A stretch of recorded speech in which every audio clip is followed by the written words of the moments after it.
সুসময় সুসময় অরিজিৎ, তোদের আজকে ওই চ্যাপ্টারের এনভায়রনমেন্টাল ইস্যুর হচ্ছে তোদের থার্ড পার্ট। ওকে, থার্ড পার্টটা শুরু করছি। সেকেন্ড পার্ট হয়ে গেছে। ওকে, আজকে যে টপিকটা থেকে শুরু হবে সেটা হলো green house effect and global warming. দেখ, green house effect and global warming এগুলো সম্পর্কে তোরা জানিস মোটামুটি, মাধ্যমিক লেভেলে পড়েছিস। গ্রিন হাউস এফেক্ট মানে সবুজ ঘর। ওকে, সবুজ ঘরের ফলে যেটা প্রভাব পড়ছে, বুঝতে পারলি।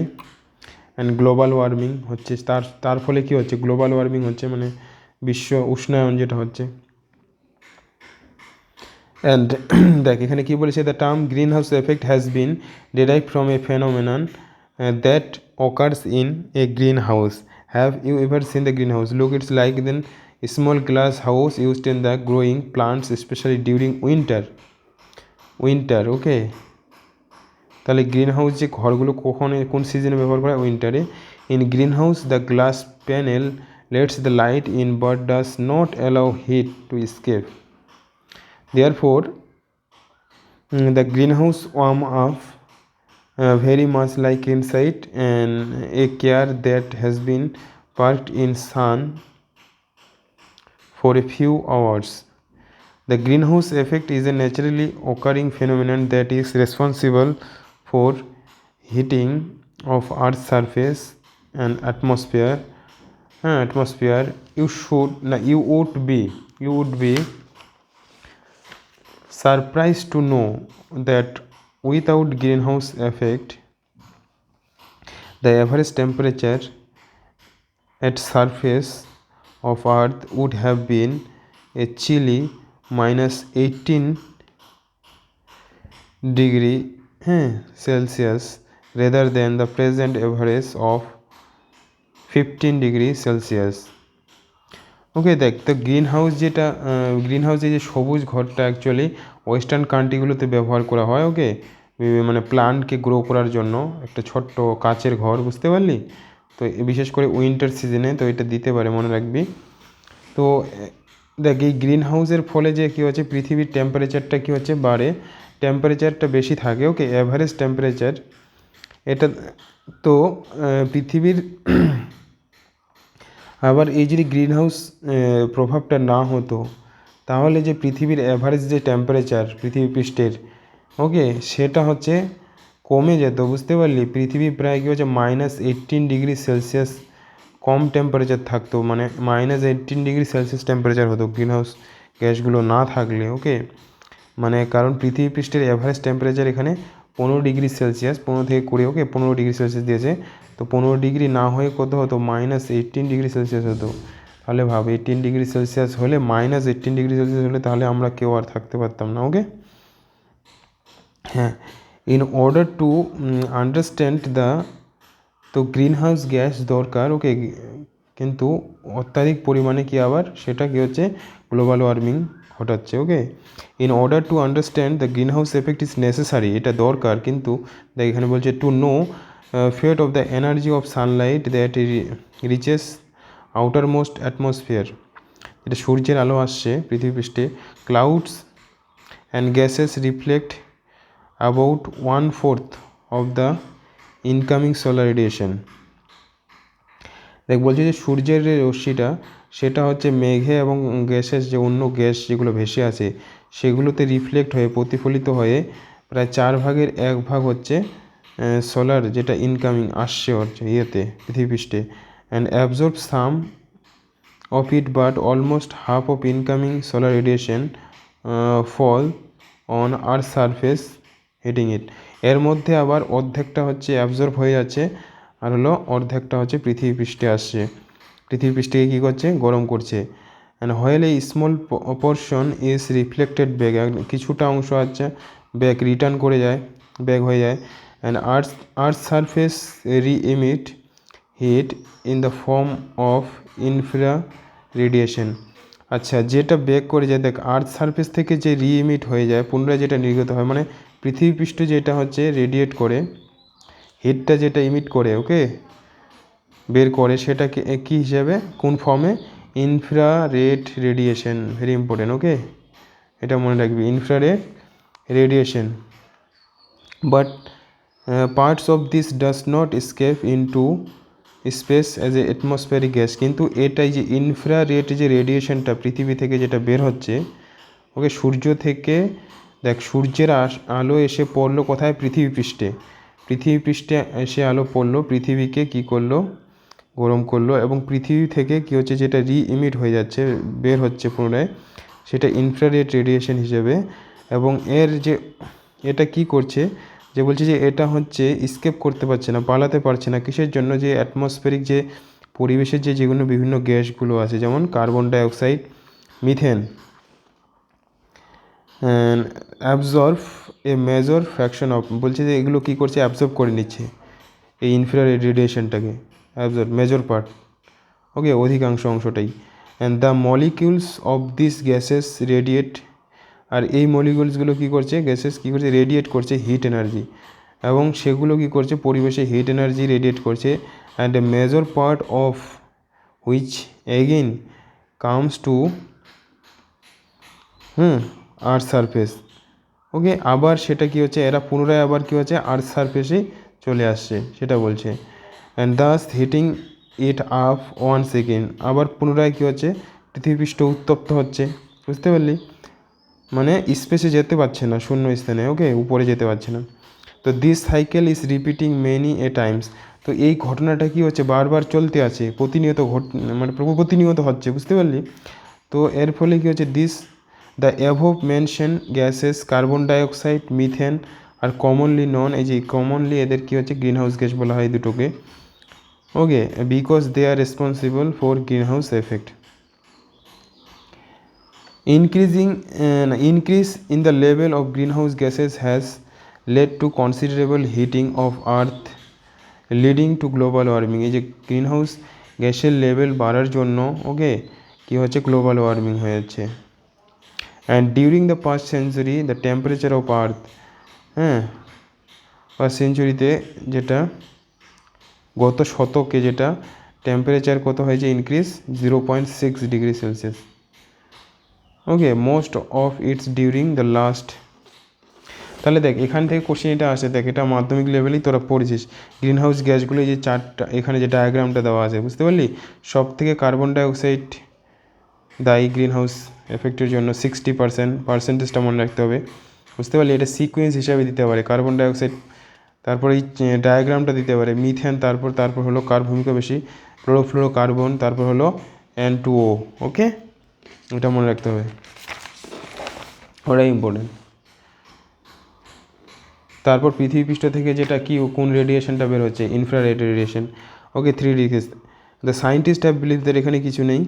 তারপর এখানে পড়বি যে how we can control global warming, কীভাবে আমরা কন্ট্রোল করতে পারি?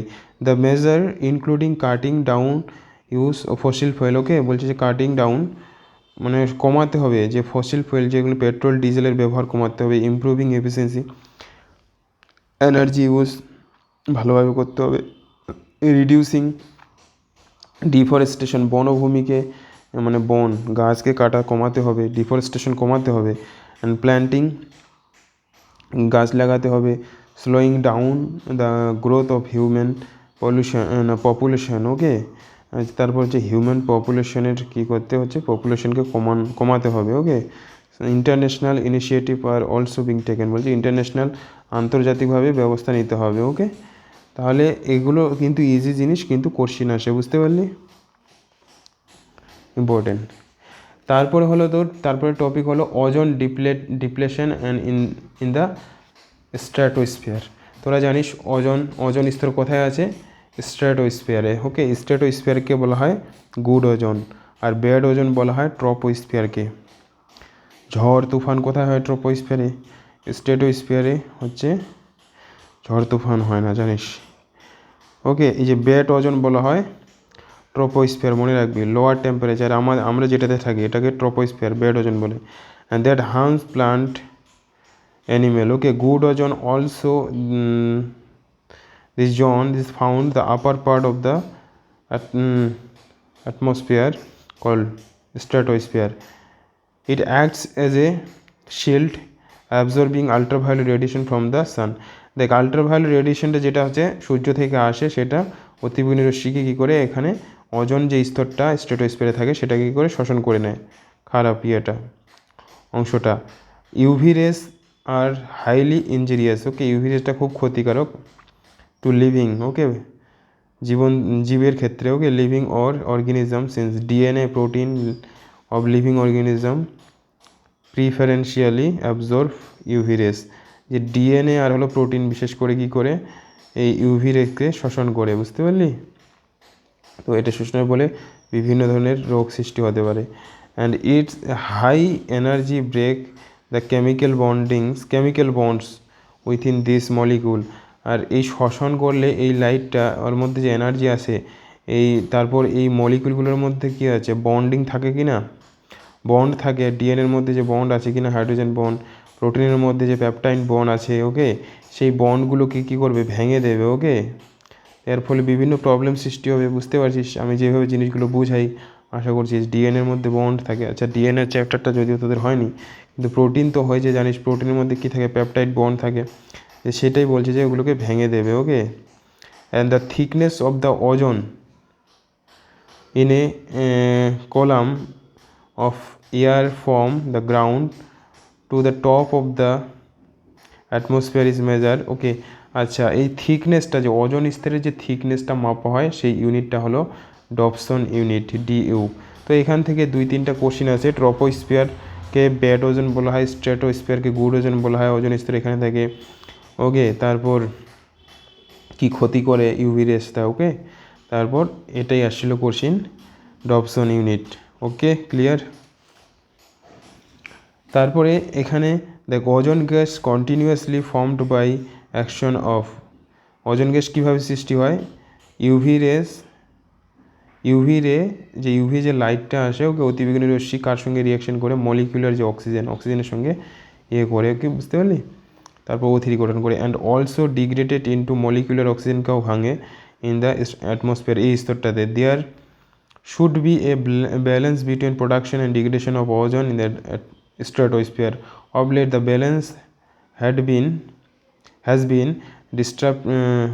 disrupted due to the enhancement of ozone degradation by chlorofluorocarbon. দেখ ওজন স্তরের ক্ষয় ঘটায় কোনটা, যে সিএফসি, ক্লোরোফ্লোরোকার্বন। আবার সিএফসির মধ্যে যেটা হচ্ছে কি ক্লোরিন অণুটা, অ্যাকচুয়ালি এই সিএফসি কোথায় ব্যবহার হয়, ক্লোরোফ্লোরোকার্বন এই যে রেফ্রিজারেটরে, ফ্রিজে CFC discharge in the lower part of the atmosphere move aft and reach stratosphere. The stratosphere UV rays act on them releasing এই যে CFC chlorine atom, হচ্ছে chlorine degrades ozone releasing molecule, ozone releasing molecular oxygen, okay. With this atom acting merely as catalyst হিসেবে ব্যবহার হয়। এই যে chlorine atoms are not consumed in the reaction, and ক্লোরিনটা কী হচ্ছে ক্যাটালিস্ট হিসেবে যেহেতু ব্যবহার হয় এই রিয়াকশানে, ক্যাটালিস্ট কী হচ্ছে নষ্ট হয় না, বিক্রিয়ার পরে বিক্রিয়ার শেষে কী হচ্ছে অপরিবর্তিত থাকে। And hence whatever CFC are added to atmosphere they have permanent and continuing effect on the ozone level. So দেখ এখানে মেন জিনিসগুলো বলে দিই আগে, ওকে। তাহলে এই ওজন স্তরের ক্ষয়ের ফলে কী সৃষ্টি হচ্ছে, ওজন হোল সৃষ্টি হচ্ছে। তারপর ইউভি রেডিয়েশনের ফলে আমাদের কি ক্ষতি হয়, প্রচুর পরিমাণে, বেশি পরিমাণে যদি পৃথিবী পৃষ্ঠে এসে পড়ে, তাহলে যেসব রোগগুলো আছে, মোস্ট ইম্পর্ট্যান্ট পার্ট, ওকে, সব থেকে ইম্পর্ট্যান্ট পার্ট এই চ্যাপ্টারের, এই যে ইউভি, আচ্ছা ইউভি রশ্মি আবার দু ধরনের আছে, ইউভি এ আর হলো ইউভি বি। আলট্রাভায়োলেট বি রশ্মিটা আমাদের যেটা শরীরে কী হচ্ছে ক্ষতি করে, ওকে, ডিএনএ ড্যামেজ করে, মিউটেশন ঘটাতে পারে, ওকে। তারপর হচ্ছে বিশেষ করে যেগুলো স্কিনের ডিজিজ, ওকে, স্কিন সেলের ডিজিজ হয়, স্কিন ক্যান্সার, হিউম্যান আই, চোখে কী হচ্ছে কর্নিয়া অ্যাবজর্ব করার ফলে কী হচ্ছে কর্নিয়ার প্রবলেম হয়। তারপর বেশি পরিমাণে যদি শোষণ হয় তাহলে ইনফ্লামেশন হয় কর্নিয়ার। তারপর এটাকেই, এই যে ইনফ্লামেশন অফ কর্নিয়া, এটাকে বলা হয় স্নো ব্লাইন্ডনেস, এটা আসছিল নিটে, ওকে। তারপর ক্যাটারাক্ট যেটা ছানি, ওকে, সেটা সাস এক্সপোজার দেন পারমানেন্টলি ড্যামেজ, কর্নিয়াকে ড্যামেজ করে দেয়, যেহেতু কর্নিয়া বাইরের দিকে থাকে কি না। তারপরে হচ্ছে যে ওজোন ডিপ্লেশন বা ওজোন স্তরের যে ক্ষয় হচ্ছে সেটাকে প্রতিরোধ করার জন্য বা সেটাকে প্রতিরোধ করার জন্য যে আন্তর্জাতিকভাবে যে বিভিন্ন যে ইয়েগুলো নেওয়া হয়েছে, ব্যবস্থাগুলো নেওয়া হয়েছে, ওকে, চুক্তিগুলো করা হয়েছে, বুঝতে পারলি, ইন্টারন্যাশনালি। দেখ, recognising the deleterious effect of ozone depletion, the international treaty, okay, আন্তর্জাতিক যে চুক্তি, এটা ফার্স্ট হলো মন্ট্রিয়াল প্রোটোকল, ওকে। কিসের জন্য করা হয়েছে, যে সাইন করা হয়েছে মন্ট্রিয়াল শহরে কানাডার প্রথমে 1987 সালে, এবং এটা ইফেক্টিভ হয়ে কার্যকরী হয় 1989-এ। To control the emission of ozone depleting substance, এই ভেরি ইম্পর্টেন্ট, হাজারবার এসেছে, ওকে, বুঝতে পারলি। দেখ, অনেকবার এসেছে, হাজারবার মিনস দেখ অনেকবার এসেছে। দেখ, কী করা হয় মন্ট্রিয়াল প্রোটোকলের উদ্দেশ্য কী, সালটা মনে রাখতে হবে এবং কত সালে ইফেক্টিভ হচ্ছে, কোথায় হয়েছে, সব, যে এই ওজোন ডিপ্লেটিং যেসব সাবস্টেন্সগুলো, যে যেমন সিএফসি, এগুলোকে কন্ট্রোল করা, okay. And subsequently many more efforts have been made and protocols have laid down definite road maps separately for developing countries for reducing the emission of CFC and other ozone depleting chemicals। তাহলে এটা Montreal protocol আসতে পারে direct, অথবা সিএফসির কথা বলতে পারে, ওকে, যে সিএফসিকে সিএফসির emission, ওকে, নির্গমনকে কমানোর জন্য এটা নেওয়া হয়েছে, ট্রিটিটা, okay. Clear? I think it is clear to all, okay. তাহলে দেখ, আরও একটু পার্ট আছে, আরেকটু পার্ট বলতে ভালোই আরেকটু আছে। দেখ, গিজি চ্যাপ্টার কিন্তু ইনফরমেটিভ অ্যান্ড কনসেপচুয়ালও আছে, ওকে। তাহলে এই পার্টটা বলে দিই, ওকে, তারপরে বাকি পার্টটা দেখ। ডিগ্রেডেশন অ্যান্ড শেষই করে দিচ্ছি, বুঝতে পারলি। তোরা এই চ্যাপ্টারটা 2 দিন ধরে ভালোভাবে পড়ে নেয়, ওকে। একবারে আজকে আমি করে দিলাম, কারণ প্রতিদিন সময় পাওয়া যাচ্ছে না, বুঝতে পারলি। The degradation by improper resource utilization and maintenance. এখানে কি বলছে, ফার্স্ট হলো এখানে দেখ, এটা টপিকটা হলো সয়েল ইরেশন, মানে মাটির ক্ষয়, ভূমি ক্ষয়, আর হলো ডিজার্টিফিকেশন মানে বুঝতে পারছিস, মানে যেটা হচ্ছে যে হচ্ছে, কি বলবো, মরুভূমি তৈরি হচ্ছে, okay. The development of the fertile top soil, দেখ, over cultivation, unrestricted grazing, deforestation and poor irrigation practices resulting arid patches of land, কিছু নেই এখানে, okay. Desertification is a major problem nowadays, particularly due to increase urbanisation. Urbanisation, desertification বলছে যে মরুভূমি তৈরি হচ্ছে, মানে গাছগুলোকে কিসের জন্য কাটা হচ্ছে। ডেজার্টিফিকেশন মানে যে ইনক্রিজ আরবানাইজেশন মানে হচ্ছে কি শহর অঞ্চল তৈরি হওয়া, ওকে। আরবান এরিয়া মানে শহরকে বোঝায়, ওকে। তো শহর তৈরি করার জন্য কি হচ্ছে, বনভূমিকে কাটা হচ্ছে নির্বিচারে, এর ফলে ডেজার্ট তৈরি হচ্ছে, বুঝতে পারলি। তো এখান থেকে কোশ্চিন আসেনি এখনও কোনোবার। দেখ, ওয়াটার লগিং অ্যান্ড সয়েল, যে মাটির যে স্যালাইনিটি, ওকে। ইরিগেশন, জলসেচ, ইরিগেশন মানে হচ্ছে যে জলসেচ ব্যবস্থা, বুঝতে পারলি, উইথাউট প্রপার, যে জলসেচ ব্যবস্থাটা প্রপারভাবে না করায়, ওকে, যে ড্রেনেজ সিস্টেম নেই, এর ফলে কী হচ্ছে, ভূমিক্ষয় হয়, বুঝতে পারলি। জল কী করে ভূমিক্ষয় করে, water leads to water logging in soil, কারণ ওয়াটার কোথায় থাকে, নিচে থাকে, জলের নিচে, ওকে, ওয়াটার হচ্ছে কোথায় থাকে, মাটির নিচে, তাই কি না। Besides affecting the crops, waterlogging draws salt to surface of the soil, the salt then it is despite a thin, তো এখানে কিছু নেই, ওকে, দেবে না কিছু, এখানে কিছু আসবে না, বুঝতে পারলি। ড্যামেজিং এগ্রিকালচার কিছু নেই, কোশ্চিন দেওয়ার মতো এখানে কিছু নেই, বুঝতে পারলি। তো এই দিকে চলে আসবে, ওকে, পরের পেজে চলে আসবে, এটা বলে দিচ্ছি, ওকে। একটু শেষ করে দিই, কারণ এই দিকের চ্যাপ্টার দেখ, এখানে ইম্পর্টেন্ট কয়েকটা জিনিস আছে। দেখ যে then forest cover about 30% of the land ইন্ডিয়ার, হচ্ছে 30% হচ্ছে মানে পুরো ইয়ের যেটা ল্যান্ডের ভূমির হচ্ছে 30% হলো বনভূমি। Okay, by the end century its, কিন্তু এটা কমে গেছে এখন, কত 19%, 19.4% হয়ে গেছে।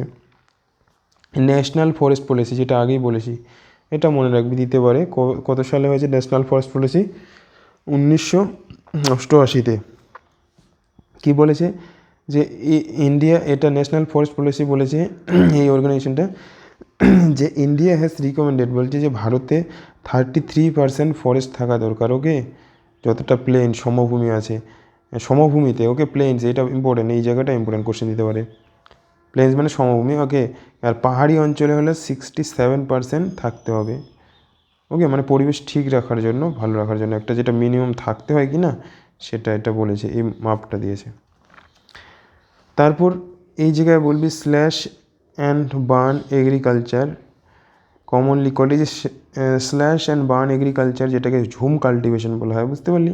এটা ঝুম কাল্টিভেশন কী জিনিসটা বলতো? এটা এই যে পাহাড়ি অঞ্চলে যারা বসবাস করে কি না, ধর ট্রাইব, আদিবাসী সম্প্রদায় যে সব লোক থাকে কি না পাহাড় সাইডে বা পাহাড়ের ইয়েতে থাকে, নিচে, ওকে, এবং পাহাড়ের উপরেও থাকে, বুঝতে পারলি? তো তারা কি করে, পাহাড়ের যে জায়গাগুলো, ছোট ছোট জায়গা থাকে যেগুলোতে, ওগুলোতে কেটে কি করে, হ্যাঁ, সাইডগুলো, ধারগুলো, সেগুলোতে হচ্ছে কাল্টিভেশন, এগ্রিকালচার করে। ওকে, বুঝতে পারলি? এগ্রিকালচার করে, তো ওরা কি তার জন্য কি করে, সেখানকার যে প্লান্টগুলো, উদ্ভিদগুলো, বুঝতে পারলি, সেখানে আগুন লাগিয়ে দেয়। তো আগুন লাগিয়ে দিয়ে সেই জায়গাটাকে পরিষ্কার করে সেখানে হচ্ছে চাষ করে, বুঝতে পারলি? তো এর ফলে বলছে যে পরিবেশের কী হয়, ক্ষতি হয়। ওকে, ডিফরেস্টেশনে যে বলছে যে north eastern state of India has also contribute to deforestation, হ্যাঁ, বনভূমিকে ধ্বংস করাকে ডিফরেস্টেশন বলা যায়। In slash and burn agriculture, okay, in farmer cut down the trees of the forest and burn the plants remains. Okay, তো আগুন লাগিয়ে দেয় এবং সেখানে তখন তারা বিভিন্ন ধরনের ক্ষেত করে। ওকে, ধান হোক, গম হোক, ওকে, এটাকে ঝুম কাল্টিভেশন বলা হয়। দ্য আশ ইজ ইউজড, আর এই যে উদ্ভিদকে এগুলোকে, যেটা জঙ্গলকে আগুন লাগিয়ে যে আঁশটা থাকে কি না, সেটা হচ্ছে ফার্টিলাইজার হিসেবে ব্যবহার হয়। And the land is then use farming or cattle grazing, okay, ফার্মিংয়ের জন্য ব্যবহার করে, অথবা গবাদি পশু, ওকে, ক্যাটাল যেটা ওখানে গ্রেজিং করে, হ্যাঁ, চড়ানোর জন্য, ঘাস খাওয়ানোর জন্য। After cultivation the area is left, কাল্টিভেশনের পরে ওই জায়গাটা আবার কি পড়ে থাকে for several years, so as to allow its recovery, আবার পুনরায় সেটাতে কী হয়েছে, জঙ্গল হয়। জঙ্গল বলতে আবার গাছপালা যেগুলো, ওকে, প্লান্ট ন্যাচারাল, হ্যাঁ, ওকে, ন্যাচারালি হয়ে যায় ওখানে, আবার পুনরায়, আবার এইভাবে এটা বারবার রিপিট হয়। Okay, the farmers then move on the other area, আবার অন্য জায়গায় চলে যায় ওখান থেকে, এইভাবে, ওকে, এক জায়গায় করে নিল, তারপর অন্য জায়গায় গেলো, আবার 3-4 বছর পরে আবার ওই জায়গাটা, ওকে, অ্যান্ড রিপিট দিস প্রসেস, এটা এইভাবে বারবার চলতে থাকে, বুঝতে পারছি জিনিসটা? অ্যান্ড ইন ইয়ারলিয়ার ডেজ, এটা আগের দিনে কী হতো, when jhum cultivation was in prevalence, বেশি করে করা হতো, the enough time gave was given such that the land recover from the effect of cultivation with increasing population and repeated cultivation, this recovery phase is done with resulting deforestation. তো বলছে যে আগের দিনে যখন করা হতো তখন কী হচ্ছে, পপুলেশন কম ছিল, জনসংখ্যা কম ছিল, সো সেটা কি হচ্ছে, মাঝখানে হচ্ছে অনেকটা গ্যাপ থাকতো, 5 বছর, 7 বছর বা 10 বছর, এক জায়গায় একবার করে নিল, তারপর আবার প্রায় দেখা গেলো 5 বছর বা 10 বছর পরে ওই জায়গায় আসছে। তো সেক্ষেত্রে কী হচ্ছে যে পরিবেশে অতটা প্রভাব পড়তো না। ওকে, ফরেস্টের প্রাকৃতিক যেটা একটা যে বনভূমি ঠিক থাকতো, কিন্তু এখন পপুলেশন বৃদ্ধির জন্য প্রচুর পরিমাণে প্রোডাকশন বৃদ্ধির জন্য এই জিনিসটাকে হচ্ছে রিপিটেড করা হচ্ছে, বারবার করা হচ্ছে এবং বেশি পরিমাণে করা হচ্ছে। এর ফলে হচ্ছে ডিফরেস্টেশন এরিয়াটা বেড়ে যাচ্ছে, ওকে, মানে বনভূমি ধ্বংস, ওকে, হচ্ছে। এবং ডি মানে হচ্ছে না বোঝাচ্ছে, ওকে, ফরেস্টেশন, বুঝতে পারলি, ডিফরেস্টেশন, ফরেস্টকে নষ্ট করা। বুঝেছিস? Clear I think. তারপরে দেখ যে ডিফরেস্টেশনের জন্য কী হচ্ছে, ডিফরেস্টেশন অলসো কজ, এই ডিফরেস্টেশনের ফলে কী হচ্ছে, এর প্রভাবে কী দেখা দিচ্ছে, এই যে বনভূমি নষ্ট হওয়ার ফলে কী হচ্ছে, loss of biodiversity due to habitat. দেখ বনভূমিতে কে থাকে, আমরা তো থাকি না, ওকে, থাকে যেসব আদিবাসী টাইপের লোকরা থাকে বন জঙ্গলে, ওকে, জঙ্গল এরিয়ায়, ওকে, বাস করে। কিন্তু অ্যাকচুয়ালি কারা বাস করে বনভূমিতে, ওকে, জীবজন্তুরা, ওকে, পশু পাখি। তো তাদের কি হচ্ছে, তাদের বাসস্থান কমে যাচ্ছে, ওকে, বাসস্থান কমে যাওয়ার ফলে কি যে বৈচিত্র্যটা, তাদের জন্য যে একটা বৈচিত্র্য আছে কি না আমাদের, সেটা কি হচ্ছে, নষ্ট হয়ে যাচ্ছে, বুঝতে পারলি। ডিস্টার্বস হাইড্রোলজিক সাইকেল, ওকে, হাইড্রোলজিক যে সাইকেলটা নষ্ট হয়ে যাচ্ছে। হাইড্রোলজিক সাইকেল বুঝতে, হাইড্রো মানে কি, জল কি না। অ্যাকচুয়ালি দেখ বন যদি না থাকে না, বনভূমি কমে গেলে জল হবে না কিন্তু ঠিক মতো, বুঝতে পারলি, বৃষ্টি হবে না, সেটাও কিন্তু, সেই সাইকেলটাও কিন্তু ডিস্টার্ব হয়ে যাচ্ছে। অ্যান্ড কী করছে, তারপর হচ্ছে কী হচ্ছে যে ভূমিক্ষয়, বুঝতে পারলি, গাছ কী করে, প্লান্টরা কী করে, গাছ হচ্ছে মাটিকে আঁকড়ে ধরে, গাছের যে শেকড়, তো মাটিকে আঁকড়ে ধরে আছে কি না, মাটিটাকে মজবুত করে রাখে। তো সয়েল ইরোশন হচ্ছে, ভূমিক্ষয় হচ্ছে, and may lead to deforestation, desertification in extreme case. এবং আলটিমেটলি এটা কী হচ্ছে, ডেজার্টিফিকেশন, মরুভূমিতে তৈরি হচ্ছে ধীরে ধীরে একটা জায়গা, বুঝলি, ক্লিয়ার। এগুলো ইম্পর্টেন্ট এই জায়গাটা, ওকে। তারপর হলো রিফরেস্টেশন মানে হচ্ছে বনভূমিকে তৈরি করব, ওকে, তো রিফরেস্টেশন ইজ বলছে যে রিফরেস্টেশনটা এটা আমাদের কি, ওই যে restoring a forest and that once existed but was removed at some point of time in the past. Reforestation may occur naturally in a deforested area. বলছি রিফরেস্টেশন হতে পারে, ন্যাচারালি হবে, অর্থাৎ যেই জায়গায় মানে যেই জায়গাটাতে বনভূমি কেটে নষ্ট করা হয়েছিল সেটাকে যদি অনেক দিন ধরে ফেলে রাখা হয়, ওকে, তাহলে কি ধীরে ধীরে ওখানে আবার পুনরায় প্লান্ট হবে, ওকে, রিফরেস্ট হবে, বুঝলি। And however we can speed it up by planting. কিন্তু এটা বলছে যে রিফরেস্টেশনটা আমরা তাড়াতাড়ি করতে পারি, ন্যাচারালি তো অটোমেটিক হবে একটা জায়গায় পড়ে থাকলে। সেখানে যে ধর ঝুম কাল্টিভেশনের ফলে অ্যাকচুয়ালি উপরের প্লান্টগুলো উপর থেকে মারা যায়, কিন্তু সেখানে যে শেকড়গুলো, তাদের যে রুটগুলো কিন্তু থেকে যায়, বুঝতে পারলি। তো পুনরায় ধীরে ধীরে কী হচ্ছে, প্লান্টগুলো জন্ম নেয় কি না যখনই বৃষ্টি পড়বে সিজন হিসাবে। তো কিন্তু এটা আমরা বলছি যে ন্যাচারালভাবে তো সময় লাগবে, কিন্তু আমরা এটাকে তাড়াতাড়ি করতে পারি যদি প্লান্টিং করে, ওকে, গাছ লাগাই যদি, okay, due to consideration to biodiversity that earlier existed in that area, okay, বলছি যেটা বায়োডাইভার্সিটিটাকে আমরা সংরক্ষণ করার জন্য এটা তাড়াতাড়ি করতে পারি, ক্লিয়ার।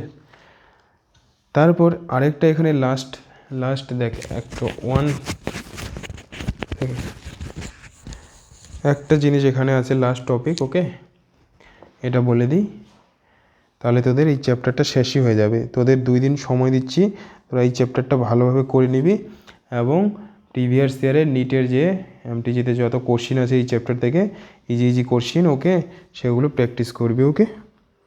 তারপর আমি 2 দিনের তৈরি করে দিলাম, ওকে।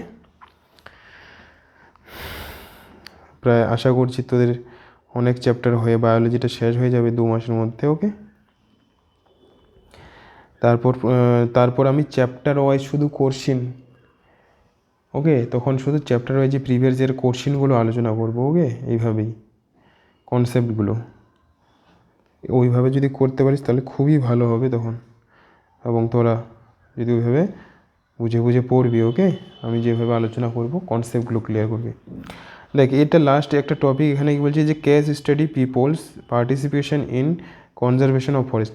এখানেও একটা প্রজেক্ট বা একটা ঘটনা হয়েছিল, বুঝতে পারলি, খুব মানে কি বলবো, একটা ভয়ানক ঘটনা হয়েছিল ঐতিহাসিক, এটা রাজস্থানে হয়েছিল এটা। ওকে, মানে অ্যাকচুয়ালি বনভূমিকে সংরক্ষণের জন্য এখানে একটা ইনসিডেন্ট হয়েছিল, বুঝতে পারলি? এটা একটা ঐতিহাসিক জিনিস বলতে পারিস, কিন্তু এটা বায়োলজিতে কেন দিয়েছে, এটা বনভূমির সঙ্গে যুক্ত। বনভূমিকে রক্ষা করার জন্য অনেক মানুষ এখানে জীবন দিয়েছিল। দেখো 1731 সালে এটা হয়েছিল। দ্য কিং অফ যোধপুর, রাজস্থানে যে যোধপুর আছে জানিস, যোধপুরের ওকে যে রাজা ছিল তখন, সে asked one of his minister, তার মন্ত্রীকে বলেছিল কাঠ জোগাড় করতে, arrange wood for constructing a new palace. মানে ওই রাজা একটা মানে কি বলবো, রাজপ্রাসাদ তৈরি করবে, তার জন্য প্রচুর পরিমাণে কাঠ লাগবে। ওকে, বুঝতে ওকে, সেটাকে ঘর তৈরি করার জন্য সেটা মন্ত্রীকে বললো যে তুমি কাঠ জোগাড় করে নিয়ে আসো। তারপর মন্ত্রী, মিনিস্টার অ্যান্ড, বুঝতে পারলি, বা সেনাপতি যখন যদি বলে okay, workers went to forest near a village, তারপর পাশে যে ভিলেজ ছিল, গ্রাম ছিল, সেখানে তারা চলে গেল, মিনিস্টার আর হলো মন্ত্রী আর হলো তার সঙ্গে তার যে ওয়ার্কার গাছ কাটার জন্য পাশের গ্রামে। ওকে, ইনহ্যাবিটেড বাই বিষ্ণুই, কিন্তু ওই যে গ্রামে, পাশের গ্রামে বিষ্ণুই সম্প্রদায়ের মানুষরা বসবাস করতো। বিষ্ণুই সম্প্রদায়, ঘটনা শুনে থাকবি যে বিষ্ণুই সম্প্রদায় যে সালমান খান যে হরিণ মেরেছিল, বুঝতে পারলি, ওই রাজস্থানে বিষ্ণুই সম্প্রদায়ের লোকেরাই ওটার জন্য ওটা কেস করেছিল। ওকে, তারা অ্যাকচুয়ালি পরিবেশকে খুব ভালোবাসে, পরিবেশকে তারা পূজা করে, সংরক্ষণ করে। ওকে, বিষ্ণুই সম্প্রদায়ের লোকরা বাস করতো ওখানে। টু কাট ডাউন ট্রিজ, এবং এই সম্প্রদায়ের লোকরা কি বাধা দিয়েছিল যে না, আমরা গাছ কাটতে দেব না। Okay, the Bishnoi community is known for its peaceful coexistent with nature. এই বিষ্ণুই সম্প্রদায়ের লোকেরা কি, এরা হচ্ছে খুব শান্তিপ্রিয় মানুষ, আর হলো পরিবেশের সঙ্গে এরা থাকতে ভালোবাসে, পরিবেশকে নিজের করে রাখে, বুঝতে পারলি? The effort to cut down trees by the king was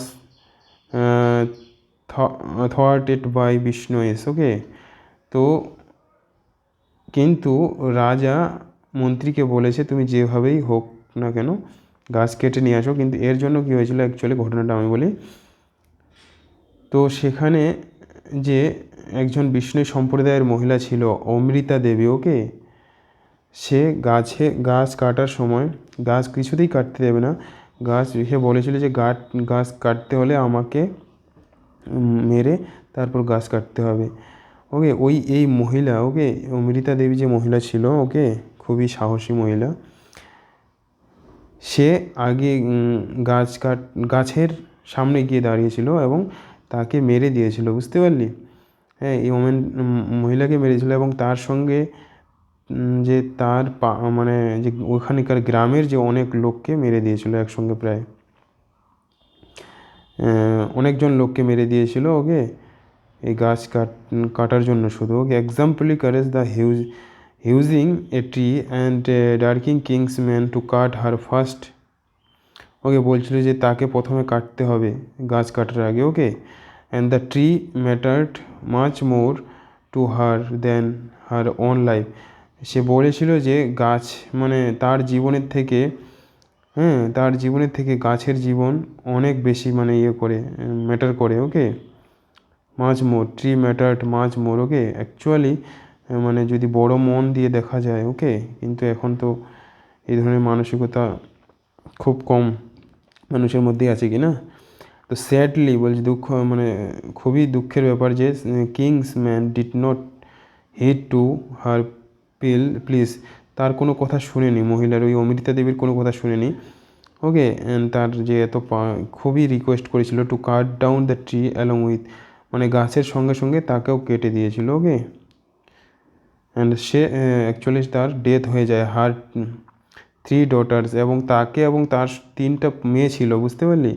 and 100 of other বিষ্ণুই ফলোয়ার, এবং তার সঙ্গে শুধু সে ছিল না, ওখানকার গ্রামের অনেক বিষ্ণুই সম্প্রদায়ের যে লোকরা ছিল, এবং অমৃতা দেবী এবং তার 3 জন কন্যা, ওকে, মেয়ে ছিল, এবং ওখানে আরও লোক ছিল, অনেক লোককে মেরে দিয়েছিল। Thus lost of their life saving tree, মানে গাছকে বাঁচার জন্য তারা জীবন বলিদান দিয়েছিল। Nowhere in history do we find a commitment okay, এটার জন্য যখন এই ঘটনাটা যখন জানতে পারে, রাজা যখন জানতে পারে পরে যে এরকম হয়ে গেছে, ওকে, পরে তখন সে তার ভুল বুঝতে পারে অ্যাকচুয়ালি, এবং তখন সে নিজেকে করেছিল অ্যাকচুয়ালি, রাজা নিজেকে অনেক একটু দ্বারা। ওকে, এই বইটাতে আর পেজটা নেই, আমি একটু বইটা নিয়ে আসি, এক সেকেন্ড।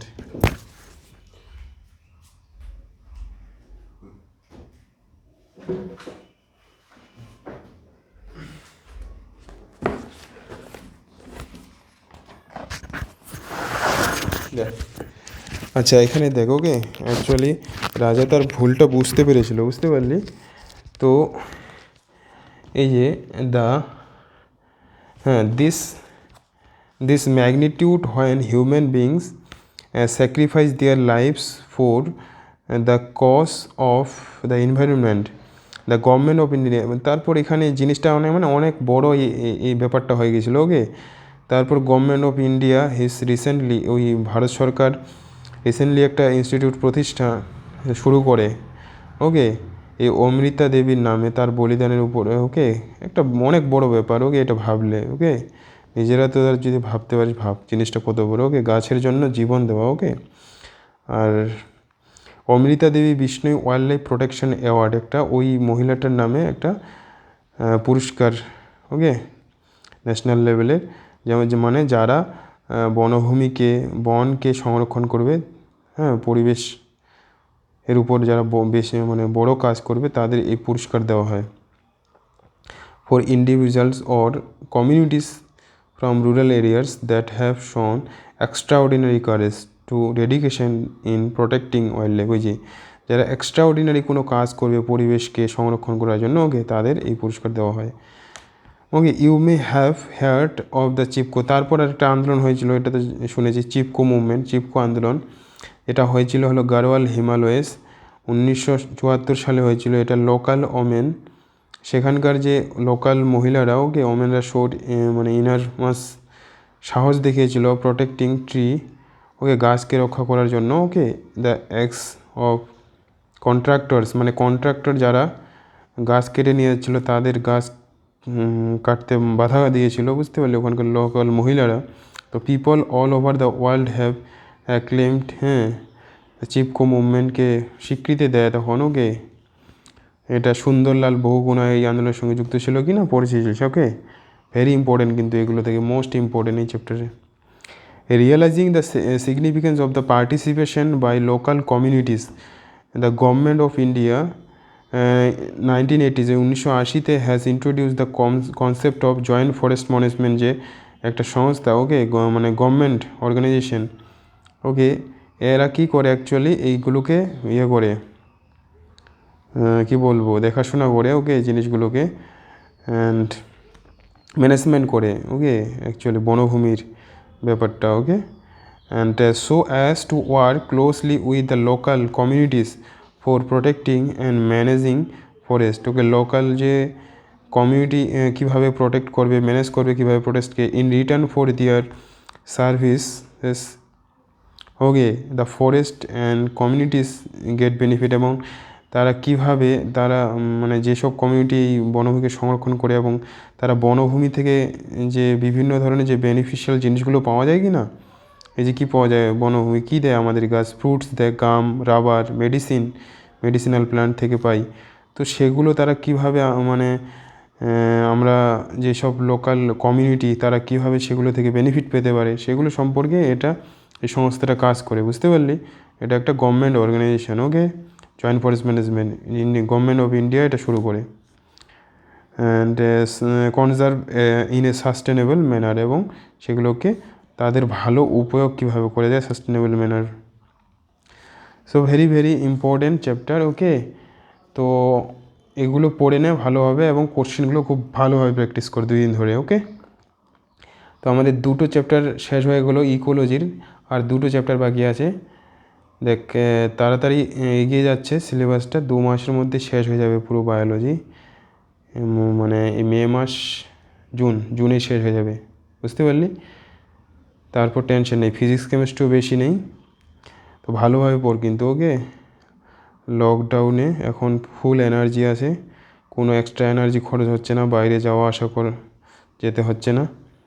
সো এটাকে কাজে লাগা কিন্তু। ওকে, নিট যদি পেতে চাস রানিংয়ে বা পরের বছর রানিংয়ে পাবি। রানিংয়ে পাওয়ার জন্য যেভাবে বলছি সেভাবে পড়। ওকে, করোনা চলে যাবে, তো করোনার পরে নাহলে আমাদের করোনা যুদ্ধ চলে আসবে তখন। সো ঠিক আছে। আর অন্য স্টুডেন্টরা যারা, যদি নতুন স্টুডেন্ট ভিডিওটাকে দেখে থাকো, অবশ্যই চ্যানেলটাকে সাবস্ক্রাইব করো। এবং যারা নিটের পরীক্ষার্থী, নিট যারা দেওয়ার জন্য প্রস্তুতি নিচ্ছ, ওকে, নিট ভালোভাবে নিট যারা দেবে তারা এই ভিডিওগুলো দেখো ভালোভাবে। আশা করছি তোমরা এগুলো থেকে লাভবান হবে, এটা আমি বলতে পারি জোর দিয়ে। ওকে, এইভাবে একবারে সহজ সরলভাবে তোমরা এরকম ভিডিও পাবে না। ওকে, ঠিক আছে। আর সাবস্ক্রাইব এবং শেয়ার করো চ্যানেলটাকে বন্ধুবান্ধবদের কাছে যারা ডাক্তারি পরীক্ষা দেবে, নিট দেবে। ওকে, সিরিয়াস ছাত্রদের কাছে। Thank you. পরের ভিডিওতে দেখা হবে।